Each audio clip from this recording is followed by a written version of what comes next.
Good morning, everybody, and welcome to IGTV. We're at the end of July 2012. It's hard to imagine, but half the summer is gone. All right, with us this morning we have William H. Murray with the INFRAGARD editorial, and Bill is going to be talking about security as staff work. Take it away, Mr. Murray. It was a very long time ago. I was there to talk to the Chief Information Officer, the CIO, of the Commonwealth of Kentucky. He provided all information technology services for all of the departments and agencies of the state. Yes, that's how long ago it was, and that's how it was done in the day. I cannot even remember what we talked about or how the call went. What I do remember is that the IBM rep who set up the call asked me if I would do him a favor by talking to two very frustrated security administrators. They were responsible for users across all the agencies of the state. While the heads of some of the agencies were appointed by and responsible to the governor, the heads of other agencies were elected officials and not particularly responsive to the security administrators. The administrators were frustrated because they were identifying and reporting security variances and no corrective action was being taken. What were they supposed to do? Could I help? Of course, their frustration is shared by security staff all over the world. They'd been trained in security, but not in staff work. No one had ever told them what staff does and how it makes things happen. When I had shared with them the ideas that I plan to share with you now, they could not get rid of me fast enough so that they could try them all out.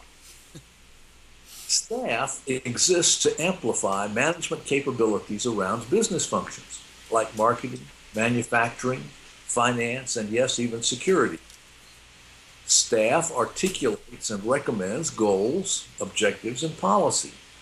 Specifically, the security staff articulates the security policy that spells out management's tolerance for risk, which assets it wants protected and focused on, who it intends to hold responsible for protecting those assets, and how it intends to hold the responsible managers accountable. Staff articulates management direction and guidance for the function. The security staff articulates and expresses standards, guidelines, methods, procedures, and controls for protecting assets. For example, it might say, know who you're doing business with, look to these credential sponsors and independent third parties, enroll people using these controls, and identify and authenticate them using thus and so controls. Staff may sponsor and budget for new initiatives. For example, the security staff might sponsor a public key infrastructure for recognizing and authenticating parties and for hiding information across the enterprise. While the operational cost of such an infrastructure would be budgeted and paid for by the using departments, the security staff would budget and pay for the startup cost.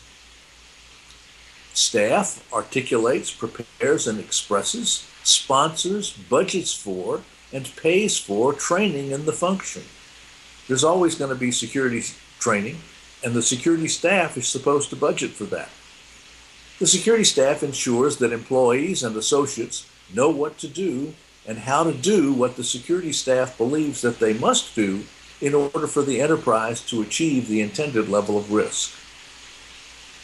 Staff measures the performance of the function, i.e. security, across the enterprise. It reports that performance. It recognizes and signals variances. It recommends corrective action, and it follows those recommendations to completion. Staff also recognizes and reports excellence. And that brings us back to my two security administrators. My recommendation to them was that they report security violations to the governor, organized by department or agency, ranked by, and with a copy to, the heads of the various agencies. I assumed that no executive would want their department or agency to be on the bottom of that report for more than one or two periods. Incidentally, I didn't suggest that they might leak the report to the press. I figured those smart enough to get to be the head of an agency or department of one of the 50 states could figure out the headline test for her very own self.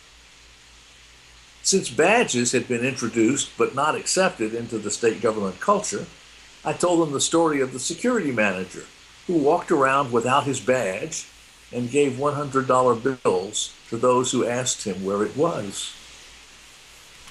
Notice that there are all sorts of opportunities for staff to lead, to be creative, to improve the efficiency of the enterprise.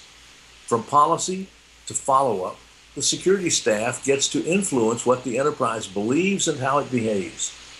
We express goals and objectives, we articulate standards and guidelines, we measure, we correct, and we recognize.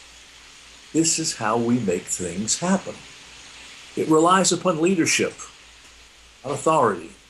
Authority, and incidentally, the primary responsibility to conserve and protect resources remains with the line managers, to whom those resources are allocated and assigned. Now, all of this is by way of saying what staff in general and the security staff in particular does. How they do it, how they do each of these things, is a subject for another day. However, it's for knowing what to do and how to do it that we are called professionals paid big bucks. Well, Bill, right on point. And I love, quite frankly, how you talked about the staff. What was the word you used for it now? How they're supposed to actually take the mission, or take what the chief officer wants, and really expound upon it. Amplify. Amplify. Thank you. That was the word. Amplify. How true that is. Amplification. Perfect. All right, Bill. Another great editorial. Let's hope everybody reads it.